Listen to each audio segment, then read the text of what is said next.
The terrifying beauty of the adversarial process that is litigation is that if you don't tell the whole story, you can pretty much guarantee your adversary will.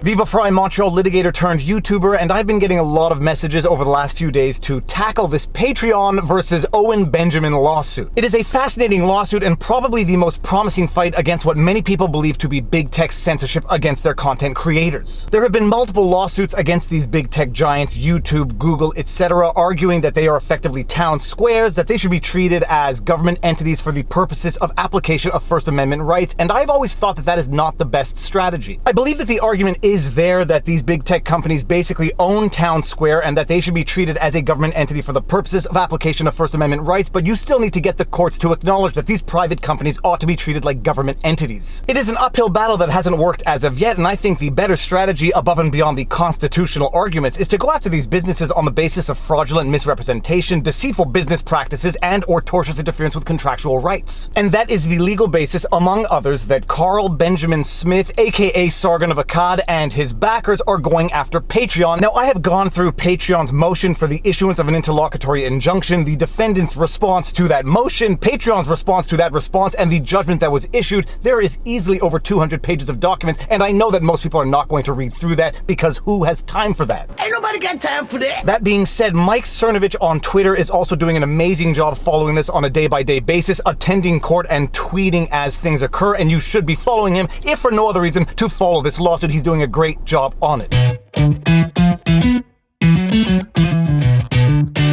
For today, we are going to do an overview of the proceedings and the judgment to make sense of it all, and let us begin with Patreon's motion for the issuance of a preliminary injunction. To this court, all parties and their attorneys of record, please take note that on June 30, 2020 at 9:30 a.m. or as soon thereafter as this matter may be heard in Department 302 of this court located at etc., Plaintiff Patreon Inc. will apply for an order directing defendants to show cause why a preliminary injunction should not issue to enjoin defendants and each of their attorneys, agents, successors, assigns, and all persons in active concert or participation with them from continuing to pursue claims against Patreon in arbitration. The scope and terms of the proposed preliminary injunction are set forth in the accompanying proposed order. Patreon brings this application on the following grounds. Now, we have discussed injunctions at length in multiple prior vlogs. If you haven't seen any of those, I'll link one right here so you can go refresh your memory, but just in summary as to what is going on right now, Patreon is petitioning the court for a preliminary injunction enjoining, basically precluding, prohibiting, not allowing the defendants to pursue their claims as filed in arbitration. Patreon wants an order of the court saying that the defendants can no longer pursue their claim in arbitration, that they have to pursue their claims in the court. And spoiler alert, it is not going to work. Defendants are individual claimants in 72 JAMS arbitration proceedings against Patreon, each based on the allegations that Patreon improperly terminated a third-party user from the Patreon platform. However, defendants are subject to Patreon's terms of use, which expressly prohibits defendants from bringing such a claim against Patreon. Patreon has filed a verified complaint in the above captioned matter seeking a judicial declaration that 1. Defendants are subject to Patreon's terms of use.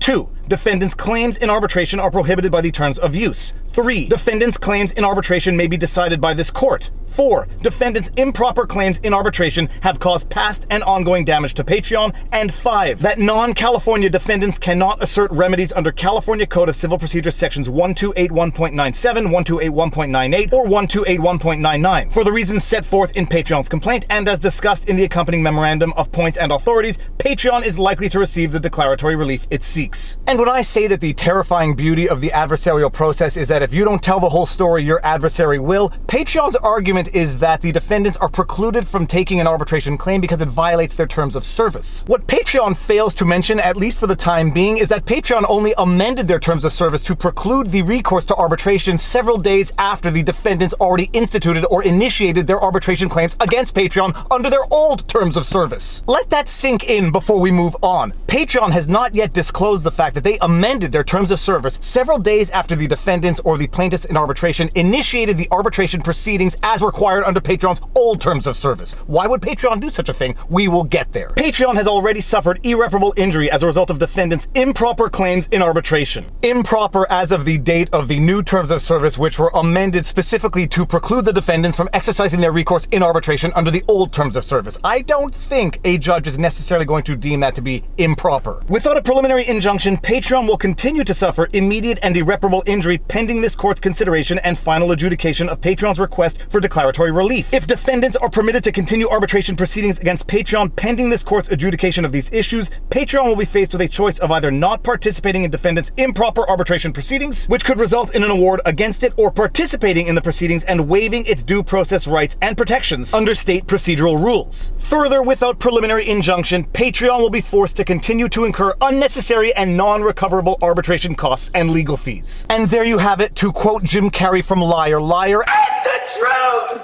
shall set you free. The irreparable harm that Patreon says it stands to suffer is monetary damages. And generally speaking, when it comes to the criteria for the issuance of preliminary or interlocutory injunctions, monetary harm is not considered to be an irreparable harm for the purposes of issuing injunctions. Patreon then goes on to describe their terms of use, how they can amend those terms of use, and how they apply to the current litigation. All Patreon users, whether patrons or creators, must expressly agree to Patreon's terms of use before using the platform. Patreon's current terms of use, effective January 1, 2020, are attached to the accompanying Sullivan Declaration as Exhibit A. Patreon's former terms of use, effective June 1, 2019, are attached as Exhibit B. Patreon informs users that it may periodically update the terms of use. The current and former terms of use state that Patreon, quote, may sometimes make changes to these terms and policies. If we make material changes that adversely affect your rights, then we will let you know before the changes come into effect. Continuing to use Patreon after a change means you accept the new terms or policies. Then Patreon goes over the terms of use as relates to the suspension of accounts under the old terms and under the new terms. Both the current and former terms of use provide that Patreon may suspend or terminate a user's account at any time in Patreon's discretion and set forth specific conduct that will result in suspension or termination. The current terms of use also provide, in relevant part, that individual users, quote, may not bring a claim against Patreon for suspending or terminating another person's account. Users expressly agree they, quote, will not bring such a claim, end quote, and they are, quote, responsible for the damages caused, including attorney's fees and costs, end quote, if they do bring such a claim. Who wants to take a guess as to whether or not these current terms of use were the same under the former terms of use? Spoiler alert, they were not. In December 2019, prior to the current terms of use becoming effective, Patreon sent an email to existing users notifying them that the terms of use would become updated, and informing users that continued use of the Patreon platform following the update constituted consent to the updated terms of use. The basic argument here being that Patreon is entitled to periodically update its terms of use. They updated their terms of use, they notified their users by continuing to stay on the platform tacitly or explicitly agreed to those updated terms of use, therefore Patreon's hands are clean, right?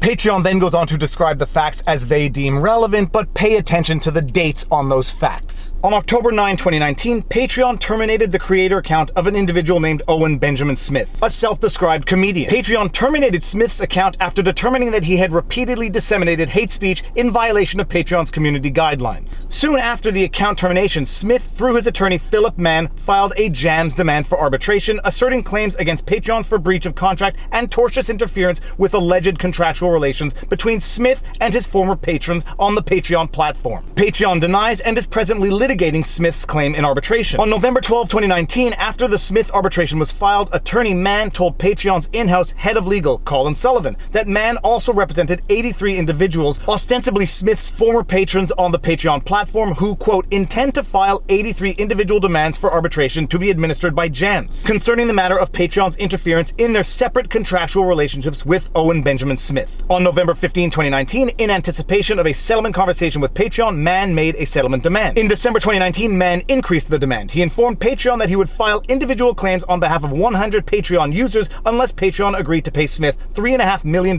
and reinstate Smith's account. Patreon rejected that demand as well. In December 2019, Patreon rejects Owen Benjamin Smith's settlement offer, and on January 1st, 2020, they amend their terms of use. What a coincidence! It's not a coincidence. Patreon has incurred significant attorney's fees and arbitration costs to date in connection with defendants' demands for arbitration. Separate and apart from attorney's fees, in response to the filing of each arbitration, Patreon is required to pay a deposit of $1,250, which Patreon has done in each of the defendants' arbitrations. As each arbitration proceeds, Patreon would also be required to pay 100% of the arbitrator's fees in each of the 72 separate arbitrations. Although only 7 of the 72 defendants are from California, all 72 defendants also contend that Patreon must pay initiation litigation fees, and all subsequent fees under California Code of Civil Procedure sections 1281.97, 1281.98, and 1281.99, notwithstanding Patreon's unresolved objections to jurisdiction, or be found in default in the arbitration and subject to sanctions. The rest of Patreon's lawsuit goes into the criteria for issuing the injunction, the irreparable harm, etc., etc. It's not something we need to go over right now, and in any case, they lose for the time being on this motion for issuance of a preliminary injunction. But if you are still somewhat unclear on why Patreon would have to incur all of these fees based on their motion alone, you're not alone, but we get a lot of clarification from the defendant's response, which we're going to get into right now. Defendant's opposition to motion for issuance of a preliminary injunction. Factual background. Prior to January 1, 2020, defendants used Patreon's platform and supported various creators, including comedian Owen Benjamin Smith. Defendants used the Patreon platform as a patron, meaning under Patreon's terms of use that defendants are people, quote, who join a creator's membership on Patreon, end quote, and pay a monthly membership fee to support the creator. Defendants had a direct contractual relationship with Mr. Smith and is acknowledged on Patreon's site. Quote, membership is a relationship between you, content creator, and your most engaged fans, patrons, end quote. On October 9, 2019, Patreon removed Mr. Smith from Patreon due to alleged violations of Patreon's community guidelines with only vague explanations as its reasoning. Defendants could no longer support and access Mr. Smith's account despite fully abiding by the terms of use themselves. And this is where we get into some of the details which were conspicuously omitted from Patreon's motion for the issuance of a preliminary injunction. As of October 9, 2019, the date defendants were injured, the operable terms of use permitted a claim on this basis. But they could not file suit nor proceed as a class. In fact, they could not even proceed directly to arbitration. Instead, the dispute resolution clause mandated pre-arbitration negotiations, stating, if a dispute does arise out of these terms or related to your use of Patreon, and it cannot be resolved after you talk with us, then it must be resolved by arbitration. In other words, Patreon's former terms of use required arbitration in the event of a dispute that could not be resolved after notifying Patreon. Acting in good faith and abiding by these terms, defendants attempted to talk to Patreon. On December 20, 2019, a mere 4 days after rejecting defendants' last settlement offer, Patreon purported to enact an amendment to its terms of use relating to the following matters. Precluding users from bringing claims against Patreon for suspending or terminating another person's account, the quote purported amendment, which aims to bar any of claimant's patrons from exercising their due legal rights in connection with the termination of claimant's account, stating, quote, you may not bring a claim against us for suspending or terminating another person's account, and you agree you will not bring such a claim. If you try to bring such a claim, you are responsible for the damages caused, including attorney's fees and costs. Let the materiality of that proposed amendment sink in. Patreon is now seeking to update its terms of service to preclude patrons from suing Patreon for terminating a content creator's account.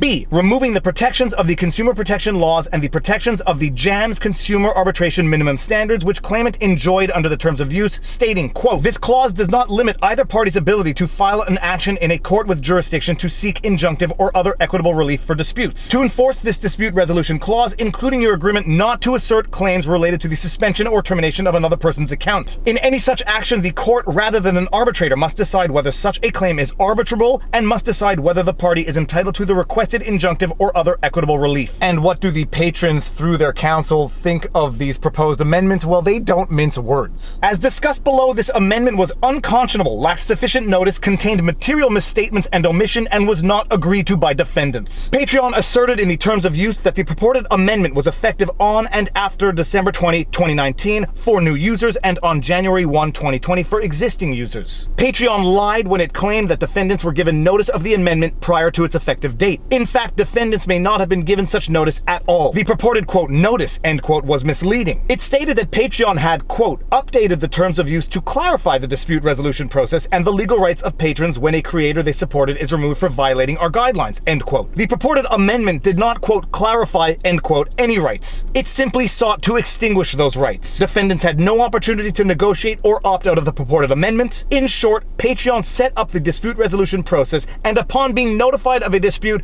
Patreon unilaterally tried to create a sham contract that would invalidate the stated claim. More succinctly put, under the former terms of use, if a patron or a creator wanted to sue Patreon for whatever the reason, they had to first notify them. If they couldn't resolve the dispute, then they had to go to arbitration. Oh, and by the way, they were not precluded from suing Patreon for terminating a creator's account. A mere matter of days after being so notified by Owen Benjamin and upwards of 100 of his backers, as required under the former terms of use, Patreon sought to amend their terms of use to clarify clarify the rights and remedies of their users. Those clarifications sought to eliminate the process of arbitration and preclude users from suing Patreon for terminating a creator's account. On January 3, 2020, claimant initiated arbitration proceedings against Patreon in accordance with the provisions of the contract at issue, the JAMS streamlined rules, and the JAMS consumer minimum standards, including by paying the requisite consumer arbitration fees, submitting a demand for arbitration to JAMS, and serving Patreon with the demand. Notably, the dispute resolution clause in both versions of the terms of use contained the following pertinent statements, among others. Quote, this arbitration must be administered by JAMS under the JAMS streamlined arbitration, end quote. Patreon allows the, quote, JAMS policy on consumer arbitration pursuant to the pre-dispute clause's minimum standards of procedural fairness for all arbitrations done under these terms. If any portion of these terms do not follow that standard, that portion is severed from these terms, end quote. JAMS agreed to administer the arbitrations without further postponements or delays as set forth in JAMS General Counsel Sherry Eisner's letter of February 3, 2020, Exhibit 3. And probably something I should have said a little earlier in this vlog, for any of you who may not know what JAMS is, reading from Wikipedia, this is what JAMS is. JAMS, formerly known as Judicial Arbitration and Mediation Services, Inc., is a United States-based for-profit organization of alternative dispute resolution services, including mediation and arbitration. JAMS sets out certain rules for arbitration, including certain minimal standards, which they call the JAMS Consumer Minimum Standards, and that limits what a consumer can be required to pay in arbitration to $250, and that is a big problem for Patreon. Why? Because it means that Patreon would have to cover all of the other costs of arbitration, including the arbitration fees, which could be quite excessive, and that is what they are claiming would be the irreparable harm that they stand to suffer if they have to arbitrate all of these arbitrations under their former terms of service. And as we now know, under the former terms of service, a claimant in arbitration could not even proceed as a class, which now Patreon is finding to be extremely costly because they have to front the cost for each and every individual arbitration. So what does Patreon decide to do? They decide to clarify their rights under the terms of service by eliminating those rights. As noted above, the purported notice dishonestly stated it was to, quote, clarify the dispute resolution process and the legal rights of patrons when a creator they support is removed for violating our guidelines, end quote. There was no clarification. It was an evisceration of the dispute resolution process for such claims and the substantive claims themselves. And as Patreon purports to use it, it is acting as a release of those claims, both known and unknown. This is substantively unconscionable. Patreon itself emphasizes the direct relationship between content creators and patrons, and so an amendment to the terms of use that precludes any claims resulting from interference with those vaunted relationships cannot be explained as a mere clarification. It is further substantively unconscionable because Patreon imposed a requirement that defendants attempt to talk with Patreon to resolve their claims before seeking arbitration. Defendants certainly could have filed their arbitration claims in October 2019, but for Patreon's requirement to first talk. The game here is that there was a requirement that a party discuss a claim with Patreon first, only so that Patreon could then modify its terms so that any purported claim would be excluded. A company bringing such a sleazy maneuver before a court has hands as clean as an ungloved sanitation worker. And this rather graphic analogy of filthy hands has to do with the theory of clean hands, meaning that a party seeking equitable relief from the court itself has to have clean hands in order to request doing so. If they themselves have dirty hands through dirty conduct, they cannot then seek equitable relief from the court. And I find this analogy to be particularly poignant, at the very least for me, because just yesterday there was a garbage can sitting on the corner of our street, and there's been construction going on our street for the last month, and for whatever the reason, everybody just started using this garbage can as a garbage, except there was no garbage bag in it. And it had been raining quite a bit over the last few days, so there was just a bunch of garbage sitting there stewing away in warm rainwater. There were flies all over the place, and even though this wasn't my garbage can, it wasn't my garbage, I had to sit there, drain out the disgusting, filthy water, put all the garbage into a garbage bag to bring it up to the garbage can.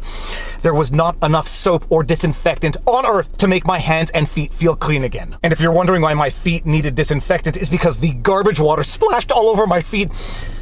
It was disgusting. Disgusting. And then as relates to the question of irreparable harm, which is one of the criteria that needs to be met in order for a preliminary injunction to be issued, the defendants argue that they will in fact be the ones who will suffer harm if the injunction itself is issued. In contrast, defendants will be harmed if the injunction issues. They have a contractual right to a streamlined arbitration, which has already been denied due to Patreon's delays, evasion, and abusive behavior, and it should not be compounded. To the extent Patreon claims a harm of being denied an agreed upon forum, arbitration through JAMS is what defendants agreed upon. Patreon cannot claim it is harmed by the wrong form while denying that defendants will suffer the opposite harm if the injunction is granted. Defendants then argue that the fact that Patreon might have to arbitrate upwards of 100 claims cannot itself satisfy the irreparable harm required for the issuance of a preliminary injunction, and they use the example of DoorDash, which apparently had to arbitrate upwards of 6,000 claims. But I find the argument on equity to be particularly poignant. Further, it is inequitable to deny defendants their contractual right to arbitrate these claims when Patreon interposed the purported amendments. There is a well-known maxim, quote, "He who seeks equity must do equity," end quote. The doctrine of unclean hands, quote, "prevents a wrongdoer from enjoying the fruits of his transgression," end quote. The equitable remedy of injunctive relief may be denied on the basis of a plaintiff's unclean hands. As discussed above, defendants did what was required of them. They talked with Patreon before filing their arbitration demands. Patreon abused that discussion not to resolve the claims, but to attempt to thwart them by attempting to instantiate the purported amendments. Patreon's bad faith actions should not be given a seal of approval by the court. Patreon comes to the court with unclean hands, and injunctive relief should be denied. And as I spoiled in the beginning of the vlog, Patreon's request for a provisional injunction was denied for a number of reasons, which we are just going to go over very quickly. First, Patreon fails to show that it will suffer any irreparable injury or interim harm if an injunction does not issue. JAMS has agreed to determine the threshold jurisdictional issues Patreon raises and will afford Patreon an opportunity to object to its jurisdiction in the course of the arbitration proceedings. If Patreon is correct that defendants' claims are not arbitrable or are outside the scope of the parties' agreements, the arbitrators presumably will rule in its favor on those issues. Merely having to incur expense in order to participate in arbitration proceedings is not irreparable harm. Second, Patreon fails to show a reasonable likelihood of prevailing on its claims. Third, Patreon cites no authority that authorizes a court to grant the extraordinary relief Patreon seeks here, an injunction interfering with an ongoing contractual arbitration proceeding. Once a dispute is submitted to arbitration, the California Arbitration Act contemplates limited, if any, judicial involvement. Typically, those who enter into arbitration agreements expect that their disputes will be resolved without necessity for any contact with the courts. And reading this judgment, reading Mike Cernovich's coverage of the matter, and knowing what I know of Canadian arbitration law, it seems that the rules of arbitration in Canada are very much similar to the rules under JAMS and in California. If a contract includes an arbitration clause, any dispute will go to arbitration pretty much as a rule to the exclusion of the courts. Even if there is disagreement on the jurisdiction of the arbitrators, it is the arbitrators themselves that determine their own jurisdiction. Now, all of this is nonetheless jurisdictional. Some jurisdictions do not allow arbitrators to issue injunctive rulings. This is why you need to consult an attorney in your proper jurisdiction for any actual legal advice. Nothing in this video constitutes legal advice. It is for educational purposes only. But the bottom line is, if a contract provides for arbitration, it will go to arbitration pretty much as a rule. And if there is a disagreement on the jurisdiction of the arbitrators, it is the arbitrators themselves that typically get to determine their own jurisdiction, as counterintuitive as that might seem. Now, Patreon has lost on its request for the issuance of a preliminary injunction which would preclude the defendants from continuing with the arbitration process. This really doesn't have much of an impact on the substance of the dispute, but only on the procedure. For the time being, Patreon is going to have to proceed with its claims before arbitration with all of the claimants, notwithstanding the fact that there are multiple claims before arbitration, with whatever costs that is going to entail. And to the extent that you think it is big tech censorship, this is how you fight big tech censorship, by making it cost them money to do it. F***ing with your cash is the only thing you kids seem to understand. On the substance of the claims, I very much prefer the tortious interference, fraudulent misrepresentations, deceitful business practices. The constitutional arguments have been tried and they have failed. We are not yet at the merits of the claim. This was all a procedural argument, but nonetheless, Patreon has certainly made its bed and it is going to have to sleep in it, because it is not even going to go to the arbitration with clean hands. Patreon screwed up in their terms of service. They discovered that they had screwed up in their terms of service, and instead of just rectifying the mistake, they try to hide it. They try to hide it through deceit, and that is going to come back to haunt them. I would not want to be the attorney that drafted those terms of service, and I would not want to be the attorney that decided that this was the best course of action, but as they say, what is done cannot be undone, and now Patreon is going to have to live with what they just tried to do. The more transparent, honest, and therefore strategic thing for Patreon to have done would have been to say, okay, we acknowledge that under our former terms of service, the parties had to proceed to arbitration. We acknowledge that under our former terms of service, the claimants themselves were precluded from forming a class in arbitration. Notwithstanding that, we, Patreon, request that we form a class for the purposes of arbitration, given the fact that the lawsuit for all of the defendants is virtually identical. Identical claims, identical facts, identical questions of law, and we don't want to run the risk of contradictory judgments. Let's just have them all heard by one arbitrator, lump them all together for the purposes of arbitration. The patron claimants might not like this course of action because they sort of lose the economic incentive or the economic advantage that they are currently holding. Jams may not like this because they would be losing business on the 100 arbitration cases that they could have individually as opposed to lumping them all together. But it would have been the better argument, and above all else, it would have been the honest thing to do as opposed to trying to amend your terms of service to deprive the plaintiffs of rights that they had under the former terms of service. But we will see where this goes. Right now, we have only seen arguments on procedure. We have not gotten into the arguments or adjudication on the merits. If and when there are any developments on that, and there will be, I will be vlogging on it. I promise you that much. And with that said, if you like my videos and you like my content, please be sure to like, share, subscribe, hit the notification bell, drop a comment in the comment section below because it feeds the algorithm. If you want to support the channel, all of the support links are in the pinned comment. We've got merch, Patreon, Subscribe Star, YouTube memberships, where everybody who supports the channel gets sneak peeks of my videos to the extent that I can give them. But above and beyond that, take care of yourselves, check in on friends and family, make sure everyone around you is doing well, and now you know your vlog. Peace out. Booyah!